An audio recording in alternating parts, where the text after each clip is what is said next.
Subscribe कीजिए हमारे channel study stars को और लेटेस्ट वीडियो के लिए इस बेल आइकन को क्लिक कीजिए। हेलो स्टूडेंट, मैं दीपेश के सरवानी अपने इस यूट्यूब चैनल स्टडी स्टार्स में आपको छत्तीसगढ़ से संबंधित वीडियो प्रोवाइड करता हूं। देखिए, हम लोग महिला एवं बाल विकास से संबंधित योजनाएं पढ़ रहे हैं, जिसमें सबसे पहले हम सक्षम आंगनबाड़ी और पोषण 2.0 योजना को पढ़ेंगे। तो इसके बारे में हम अच्छे से डिटेल में पढ़ेंगे। फिर इस वीडियो के बाद हम इसमें एमसीक्यू भी करेंगे। तो चलिए स्टार्ट करते हैं हम लोग। देखिए, मैं आपको पहले बता दे रहा हूँ, अगर आपको ये वीडियो पसंद आता है और आपके लाइक्स ज़्यादा से ज़्यादा मिलते हैं तो हम महिला पर्यवेक्षक से संबंधित बहुत सारी चीज़ों को कवर करेंगे। सबसे पहले पूरा योजना को कवर करेंगे, फिर उसके बाद बाकी जो टॉपिक बच जाएंगे उसको। तो सबसे पहले देखिए आप, सक्षम आंगनबाड़ी और पोषण 2.0।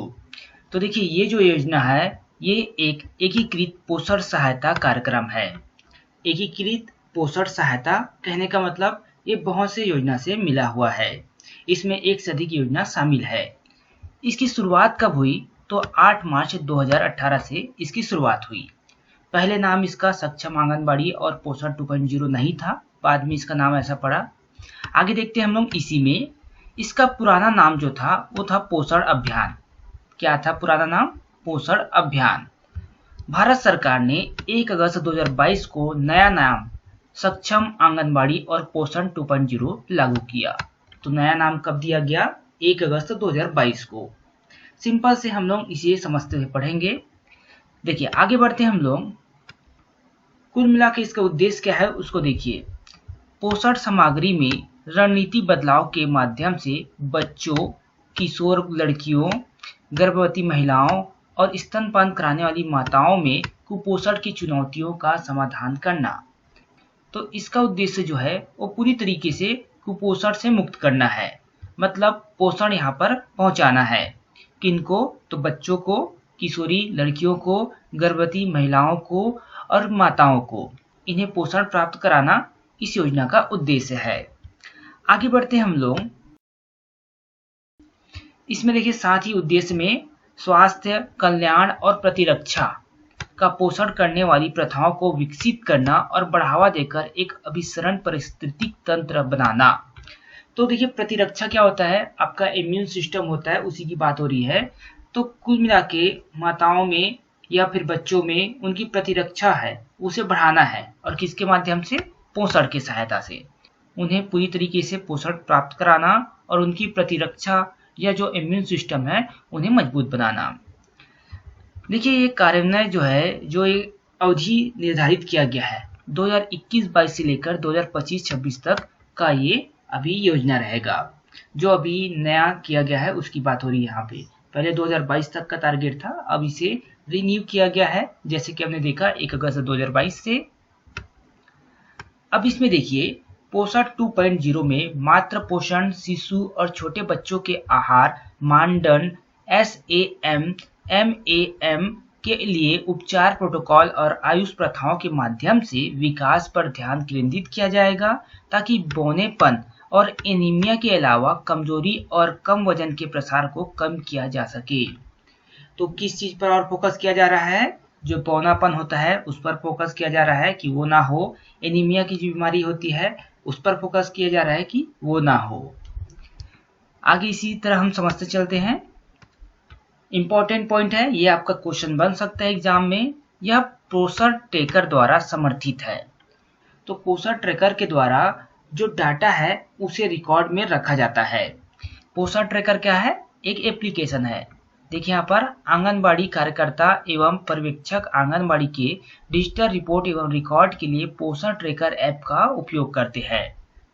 तो पोषण ट्रैकर ऐप के माध्यम से पूरे रिकॉर्ड को मेंटेन किया जाता है आंगनबाड़ी कार्यकर्ता और पर्यवेक्षक के द्वारा। चलिए आगे देखते हैं। इसी में यह एक नया, मजबूत और ICT केंद्रीकृत डेटा सिस्टम है।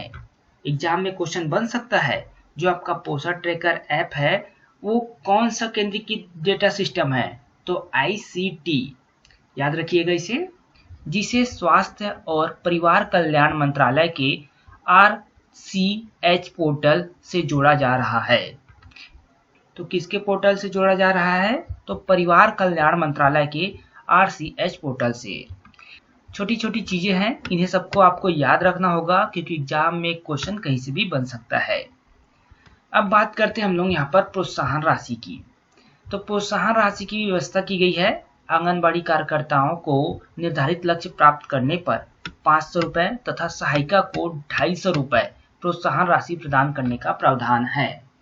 तो जो लक्ष्य दिया जाएगा पोषण से संबंधित, उन्हें अगर वो प्राप्त करते हैं तो उन्हें प्रोत्साहन राशि दिया जाएगा आंगनबाड़ी कार्यकर्ताओं और सहायिका को। तो ये जो है 500 रुपए और 250 रुपए के रूप में है। और समझते हैं इस योजना में। देखिए, पुनर्गठित योजना में निम्नलिखित उप योजनाएं हैं। जो आपका सक्षम योजना है उसको जो पुनर्गठित किया गया है उसमें क्या क्या योजनाएं शामिल है उसे आप देखिए। तो ICDS पोषण अभियान, किशोरियों के लिए योजना SAG और राष्ट्रीय शिशु गृह योजना। तो ये 4 योजनाएं इसमें शामिल है। इस योजना के घटक क्या क्या है उसे भी देख लेते हैं हम लोग। लेकिन ICDS क्या है? एकीकृत बाल विकास आपका स्कीम मतलब योजना। ये याद रखिएगा, एकीकृत बाल विकास सेवाएं हैं ये। और ये पोषण अभियान, फिर किशोरियों के लिए योजना और राष्ट्रीय शिशु गृह योजना। चलिए घटक देखते हैं इसमें क्या क्या है। 6 महीने से 6 वर्ष की आयु के बच्चों, गर्भवती महिलाओं और स्तनपान कराने वाली माताओं, देखिए PWLM के लिए पूरक पोषण कार्यक्रम SNP के माध्यम से पोषण के लिए पोषण सहायता और आकांक्षी जिलों और क्षेत्र NER में 14 से 18 वर्ष की आयु वर्ग के किशोर लड़कियों के लिए।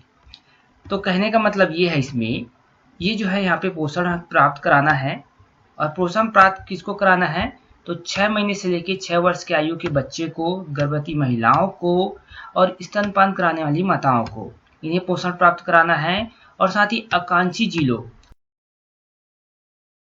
क्षेत्र में जो 14 से 18 वर्ष आयु वर्ग के किशोर लड़कियां हैं उन्हें भी पोषण प्राप्त कराना इस योजना का लक्ष्य है या फिर इस योजना का घटक है। यहाँ पर देखिए आगे, प्रारंभिक बचपन की देखभाल और शिक्षा। तो बचपन में जो 3 से 6 वर्ष के बच्चे होते हैं उनके पोषण की देखभाल करना और उन्हें सही शिक्षा प्रदान करना, इसे भी इसमें शामिल किया गया है। यहाँ पर प्रोत्साहन है, उत्तेजना या प्रोत्साहन जो प्रारंभिक है 0 से 3 वर्ष। जो 0 से 3 वर्ष तक के जो बच्चे हैं उन्हें भी पोषण प्रदान करना है, तो उसके लिए प्रोत्साहन करना है, ये भी है इस योजना में शामिल। और पोषण अभियान भी इसमें शामिल है। तो कुल मिला के ये सारे चीज इसके घटक हो गए। यहाँ पे आप समझ सकते हैं कि जो 0 से 3 वर्ष तक के बच्चे हैं उनकी माताओं को प्रोत्साहित करना है कि उन्हें पोषण प्रदान करे और उन्हें वो सुविधा प्रदान किया जाए सरकार के द्वारा कि उन्हें पोषित किया जा सके। और प्रारंभिक बचपन की देखभाल और शिक्षा, ये भी सभी इसमें शामिल है। आगे देखते हैं हम लोग और क्या उद्देश्य आ गया इसके अंतर्गत। तो देखिए, देश के मानव पूंजी विकास में योगदान करना, ये क्या है? इस योजना का एक उद्देश्य है। कुपोषण की चुनौतियों का समाधान करना, ये भी इस योजना का एक पर्पस है, एक उद्देश्य है। कुपोषण की चुनौतियों का समाधान करना मतलब पूरी तरह से पोषित करना। स्थायी स्वास्थ्य और खुशहाली के लिए पोषण जागरूकता और अच्छी खान पान की आदतों को बढ़ावा देना। अब अच्छे स्वास्थ्य बनाना है तो अच्छे खाना और उसकी आदतों को बढ़ावा देने का कार्य किया जा रहा है। प्रमुख रणनीतियों के माध्यम से पोषण संबंधित कमियों को दूर करना। तो कुछ रणनीति बनाए जाएंगे जिसके माध्यम से पोषण संबंधित कमियों को दूर किया जाएगा। ये इस योजना के उद्देश्य में शामिल है। अब देखते हैं इसके लाभार्थी कौन हो सकते हैं। इस योजना के जो हितग्राही है वो कौन होंगे। तो यह सभी पात्र लाभार्थी के लिए खुला है। तो ये क्या है? सभी के लिए खुला है। जो पात्र है, जो कुपोषित है, उनके लिए, सभी के लिए खुला है। लाभार्थियों को आधार पहचान के साथ निकटतम आंगनवाड़ी केंद्र पर पंजीकृत होना चाहिए। जो भी इसके लाभार्थी होंगे उन्हें क्या होगा? आंगनवाड़ी केंद्र पर पंजीकृत होना आवश्यक है। लेकिन हम यहाँ पर बात करें बच्चों की, तो बच्चों का आधार कार्ड अनिवार्य नहीं है। इंपॉर्टेंट क्वेश्चन यहाँ पर बन सकता है, ठीक है। बच्चों का आधार कार्ड यहाँ पर अनिवार्य नहीं है, बाकी लाभार्थियों के लिए यहाँ पर पंजीकृत होना और आधार पहचान होना जरूरी है, लेकिन बच्चों के लिए नहीं है। आगे देखते हैं हम लोग इसमें क्या क्या दिशा निर्देश दिया गया है। तो पोषण 2.0 के तहत किशोरियों के लिए योजना को संशोधित किया गया है। इस योजना में संशोधित किया गया है जब पोषण 2.0 यहाँ पर योजना आया। पहले क्या था, 11 वर्ष से जो 14 वर्ष की स्कूल ना जाने वाली लड़कियां हैं उन्हें टारगेट किया गया था। पोषण किसे देना है, तो 11 वर्ष से 14 वर्ष की जो लड़कियां हैं जो स्कूल नहीं जा रहे हैं उन्हें टारगेट किया गया था। लेकिन अब इसके स्थान पर क्या किया गया है, असम और पूर्वोत्तर राज्य की 14 से 18 वर्ष की किशोरियों को शामिल किया गया है। याद रखिएगा, असम, पूर्वोत्तर राज्य और साथ ही जो आकांक्षी जिला के हैं उन्हें टारगेट किया गया है।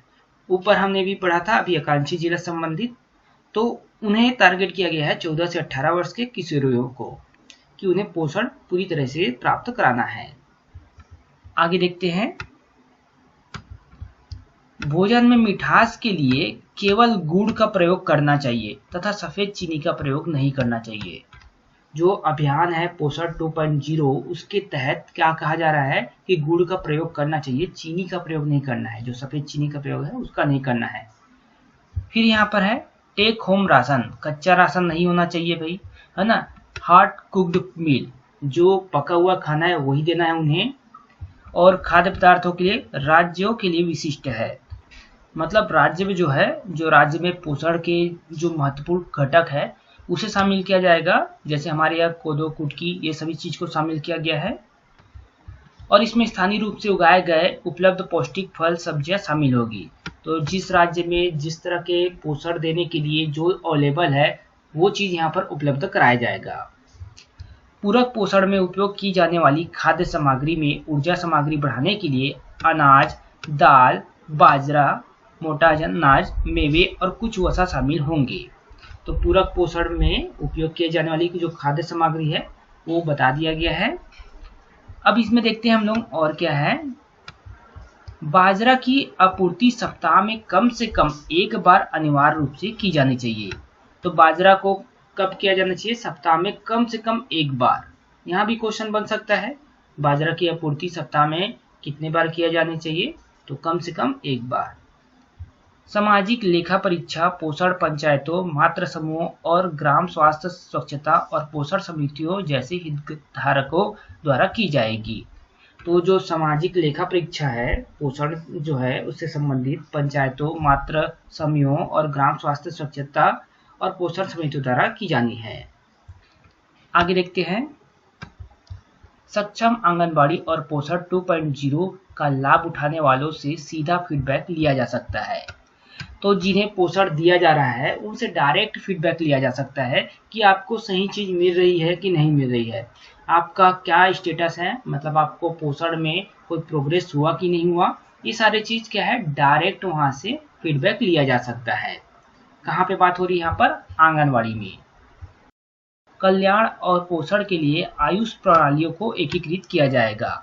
तो आयुष मंत्रालय द्वारा जो प्रणाली चलाया जा रहा है, जो योजना चलाई जा रही है, वो कल्याण के लिए, जो कुपोषित लोग हैं उनके कल्याण के लिए उनके जो प्रणाली चलाई जा रही है उसको इस योजना में भी एकीकृत किया गया है।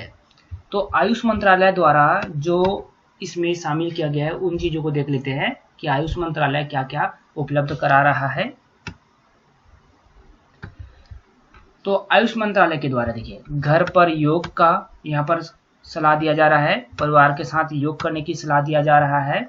साथ ही क्या है, अभियान को आंगनबाड़ी केंद्रों पर और घरों में प्रचारित करना। तो आंगनबाड़ी केंद्र में और घरों में प्रचारित करना है। क्या प्रचारित करना है भाई, कि घर पर योग करना है, परिवार के साथ योग करना है, ये सभी चीजें आंगनबाड़ी में बताया जाएगा और घरों घरों में प्रचारित करना है। ये क्या है, आयुष मंत्रालय द्वारा ये जारी किया गया, समझिए। योजना कार्यान्वयन के लिए तकनीकी सहायता को बढ़ाना। तो तकनीकी सहायता को बढ़ाना है, ये किसके द्वारा किया जा रहा है, याद रखिएगा, आयुष मंत्रालय के द्वारा। कौन कर रहा है, ये सब आयुष मंत्रालय। यहाँ पर भी क्वेश्चन बन सकता है। देखिए मैं हर एक चीज आपको यहाँ पे बताते जा रहा हूँ, तो आपको समझना है कि कहाँ से क्वेश्चन बन सकता है। फिर देखिए यहाँ पर पाचन क्षमता में सुधार के लिए सरल आयुर्वेद उपायों की सिफारिश करी। फिर से याद रखिएगा, ये सभी टॉपिक कहाँ से आ रहे हैं? आयुष मंत्रालय से संबंधित है। पोषण वाटिका, पोषण उद्यान को औषधि पौधों और पौधों से आबाद करे तकनीकी सहायता प्रदान करना।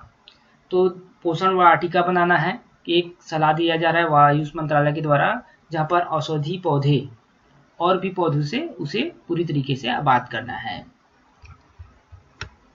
अब देखिए यहाँ पर स्थानीय रूप से उगाई गई सब्जियां और खाद्य पदार्थों, लाल चावल, विभिन्न बाजरा को एकीकृत करने वाले स्थानीय व्यंजनों की सिफारिश करिए। तो स्थानीय खाद्य जो है, सब्जियां है, लाल चावल है, विभिन्न बाजरा को एकीकृत करना, ये सभी जो है यहाँ पर सिफारिश किया जा रहा है आयुष मंत्रालय के द्वारा। तो ये 100 टॉपिक हो गया आपका आयुष मंत्रालय से संबंधित। तो इसको भी याद कर लीजिएगा आप सभी, क्योंकि यहाँ से भी क्वेश्चन बन सकता है। बाकी इस योजना से संबंधित जो सारे इंपॉर्टेंट चीज़ थे वो हमने कवर कर लिए है। बाकी थोड़ा बहुत अगर कुछ और होगा, अगर आपको मिलता है या आपको पता चलता है, तो आप उसको ज़रूर पढ़िएगा, क्योंकि ये योजना जो है काफ़ी बड़ा योजना है और इस योजना से संबंधित जितने भी इम्पोर्टेंट चीज़ें थी हमने कोशिश किया है इस वीडियो में कवर करने का। और अगर आपको ये वीडियो पसंद आया तो आप ज़्यादा से ज़्यादा इसे लाइक करें, शेयर करें। हम कोशिश करेंगे कि आपको और भी ज़्यादा मटेरियल प्रोवाइड करें, ताकि आपका एग्ज़ाम काफ़ी अच्छे से जाए और आप अच्छे से पढ़ाई कर पाएँ। फिलहाल अगर आपको ये वीडियो पसंद आया हो तो इस वीडियो को आप लाइक करें, और अगर कोई नया स्टूडेंट हमारे चैनल पहली बार आया हो तो चैनल को सब्सक्राइब करें। साथ ही नीचे डिस्क्रिप्शन बॉक्स में हमारे टेलीग्राम चैनल का लिंक दिया गया है, वहाँ से आप हमारे टेलीग्राम चैनल पर ज्वाइन करिए।